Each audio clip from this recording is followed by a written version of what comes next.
Making it last is all I care to do. You loving me, I loving you.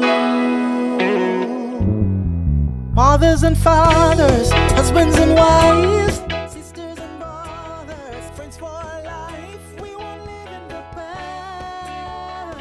It's time for another conversation. Welcome to Making It Last. And as I'm sure you can see in the background, you're seeing a Christmas tree. It's the season, it's the holiday season. And some of us dread that season, some of us look forward to that season. So we're going to be unpacking just how to survive the holidays. This is all about helping us to have better relationships, not just with ourselves, with other people. And I'm Gayle, and to unpack that topic with me is Krisann Gayle. Who is Krisann Gayle? Krisann Gayle is a junior psychology major at Northern Caribbean University with a minor in communication studies. Welcome, Krisann. Hi, Miss Daly. Thank you for having me. Why psychology? All right, so I have this goal of helping people to improve the quality of their lives. And I feel like the best way to do that, it starts in the mind with how you think. And of course, with how you think, it changes into your attitudes, your behaviors, and of course, it influences our relationship with ourselves and with people. Which ties right into what this podcast is about. So, Right. surviving the holidays. And for some people, as I said in the intro, it's a dreaded period, and for others it isn't. But for those who might actually dread the holiday season, why do you think people dread the season? And if so, what can they then do to probably bear the season, bear the period? All right, so I'm speaking from experience. I dread the holiday season a lot of the time. Okay. Yeah, that's shocking. That's interesting. I spend it probably like isolated, not around family as much. It could be a lot of things. Okay. Financial struggles. In the Jamaican culture, we know a lot of the times, Christmas time, you want to paint the house. True. You want to buy To new bird spruce up the spread. place. Yep, you want to build on your house. You want to expand your space. Some people, it's not in their financial bracket, but they're not very realistic about that. So that ties into social comparison as well. I could see you building on your house. You're buying presents for your kids. You're doing this for yourself. I know I don't have the money to do it, but because Miss Daly is doing it, I have to do it too. And sometimes I have to outdo Miss Daly to say, all right, I'm living this life and I'm achieving this. So social comparison, social obligations as well. It's a time when people come together, family and friends, and you feel like, all right, I may not be in the mood to be social, but I'm obligated to be, because it's a season for that and people are expecting me to leave my house, come out of my shell, go to Grand Market and to have a good time. So those are some of the reasons. Right. Let's unpack that second one for a bit though, because for some people, family isn't necessarily, some family members aren't necessarily the kind of persons you want to be around for an extended period. So for those people who will end up spending time with family, Krisann, who they don't necessarily want to be with them, what are some tips you would say to them? Say, hey, this is a way to deal with this. To do that, the first thing is to set boundaries. So Okay. boundaries, of course, are the lines or the parameters that we put in place to say, all right, this is how I protect myself and protect my well-being. That can look like saying no. You can say no if you don't want to spend time with them. Just because you're obligated to, if you really don't feel like it, you don't have to. And a lot of people, they don't know that it's okay to say no. They say yes because, all right, my family expects me to show up and I have to please them. But you can say no. Take a step back if you want to spend time with yourself. If you want to just spend time doing something you love, it's actually okay to do that. So you have to set boundaries, communicate what your expectations are, and you start by addressing your feelings about it. If you're not being around your family, it's cantankerous. It causes a lot of conflict and tension. Do you really want to put yourself in that situation? So setting boundaries, I realize it's two things. A lot of people say, all right, don't speak to me this way or don't treat me this way in family, in friends. But boundaries can also like, don't go where people speak to me in a certain way. So yeah. I'm allowing that to sink for a bit, because I think a lot of times a lot of people don't think of About boundaries it that way. in that way. But isn't that easier said than done though? It is. It really, really is. So the thing with setting boundaries, we have to keep ourselves accountable. So don't just have in mind, all right, I'm going to have the boundaries, and you just leave it and expect them to be enforced. You write them down, you take account of your emotions, how you feel about them, and also be willing to modify your boundaries as you go along, because things will change, life will change. So in being willing to modify them as well, sometimes you may find for your boundaries, compromise can be okay for things you're willing to negotiate about. But also have boundaries where like you put your foot down and they're your non-negotiables. So have a little mixture of both. It's going to be hard, but you can start by practicing. Start small by probably saying no to something today. Or like, I'm going to choose to do this for myself to protect my well-being. And you see, when you start small, it propels you to take bigger steps as it relates to setting boundaries. There's something you said earlier that I want you to just backtrack a bit. You said, take account of your emotions, because a lot of us sometimes don't allow ourselves to feel what we're feeling. I'm such a person, but yeah. But you're telling us to take,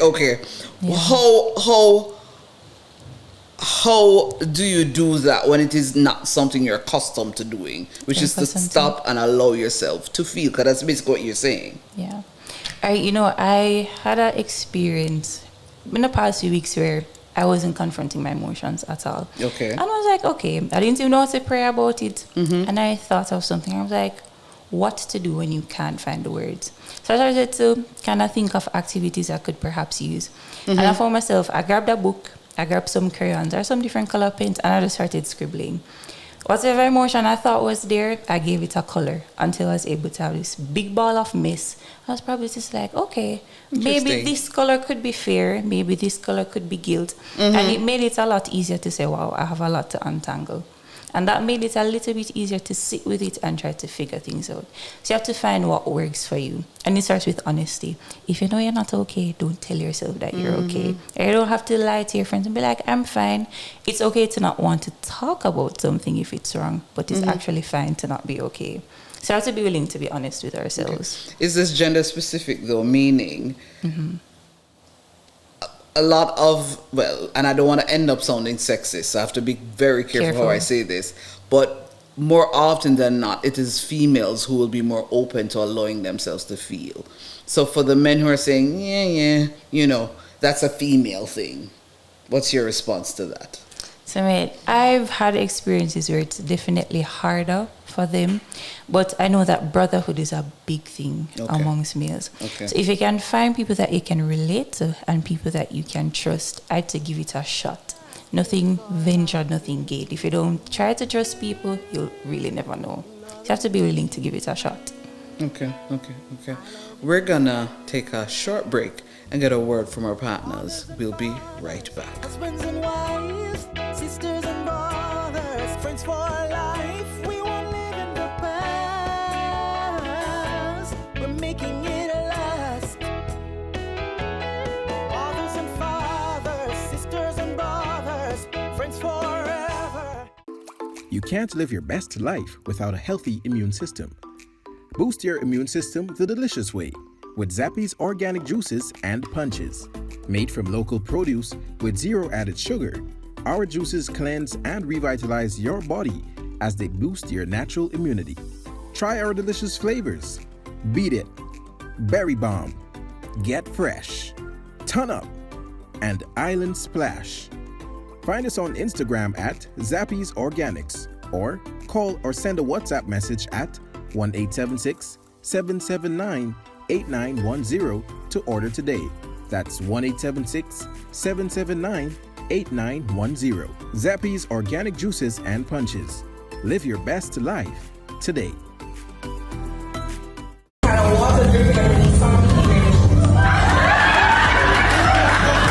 Is that true?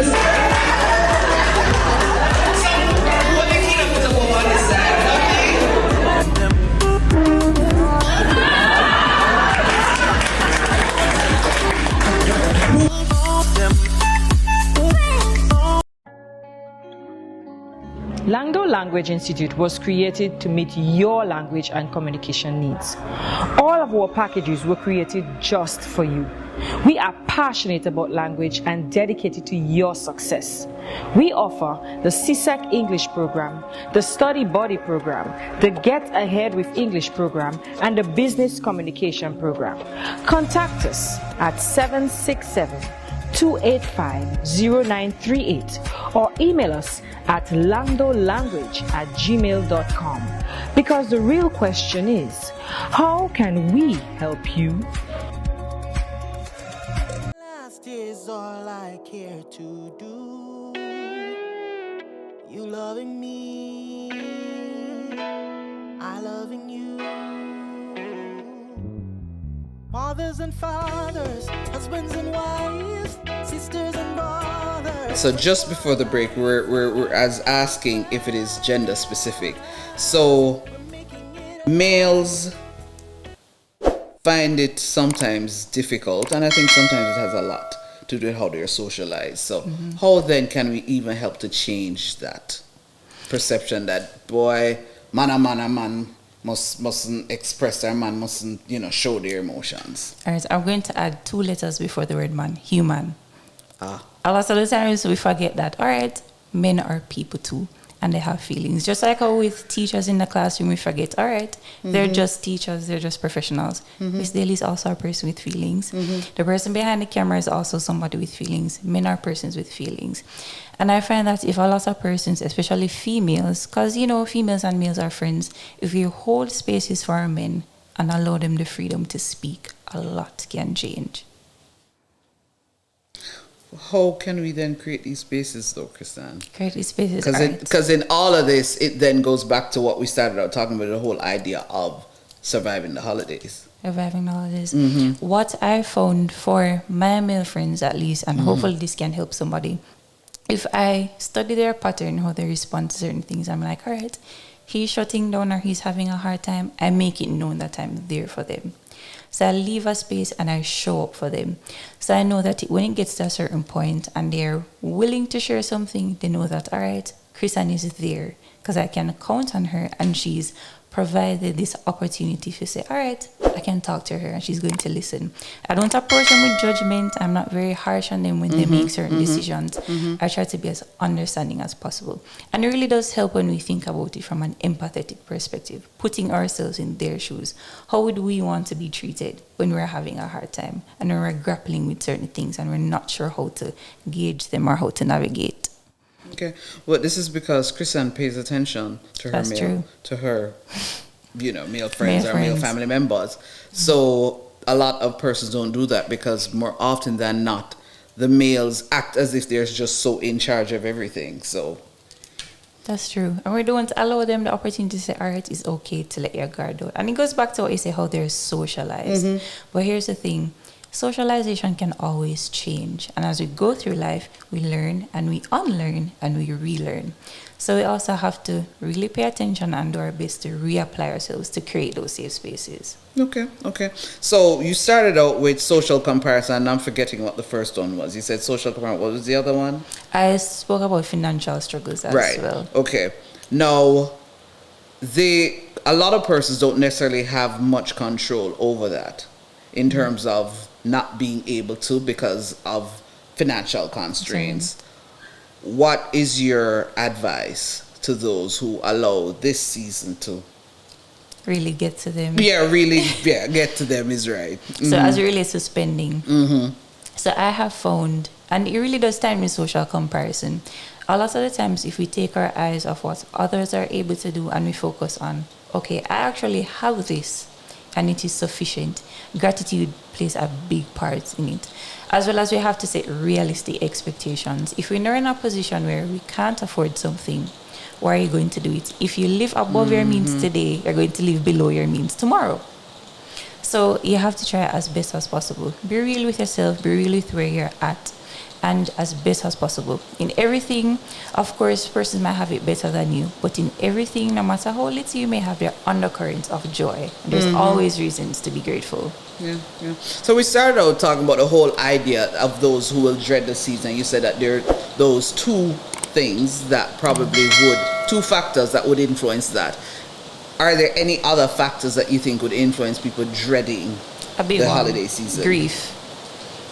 Yeah. A lot of people, either they lose people during the holiday season or they've lost somebody in the past around this time. And even around this time, if you're not going to work, or for myself who's not in school, you have a lot of time to sort of slow down and things catch up with you. So if you lost persons earlier in the year, you haven't grieved properly. Around this time, it kind of just sits and then everything just fizzles as well. And something, I'm not sure how many people know about it, called SAD. And I don't mean the emotion. Say that again? SAD. Sad, okay. Don't mean the emotion. It's called seasonal affective disorder. So what it is, it's a seasonal depression. And a lot of the times it happens in the fall and in the winter. So just because the climate changes and the atmosphere changes, even though it's a season to be jolly and merry for a lot of people, just because of the season and their biology, they get depressed. And some people, they don't even know about it and they don't even realize it. Yeah. But it does happen.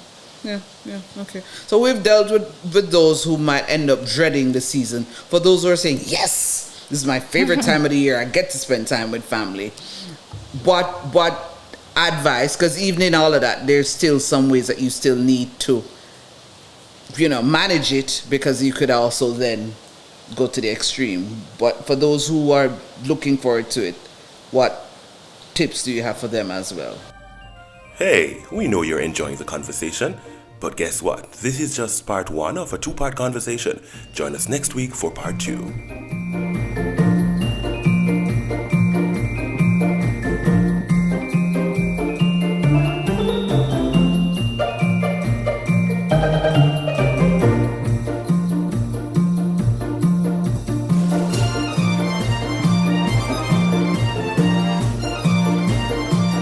Last is all I care to do.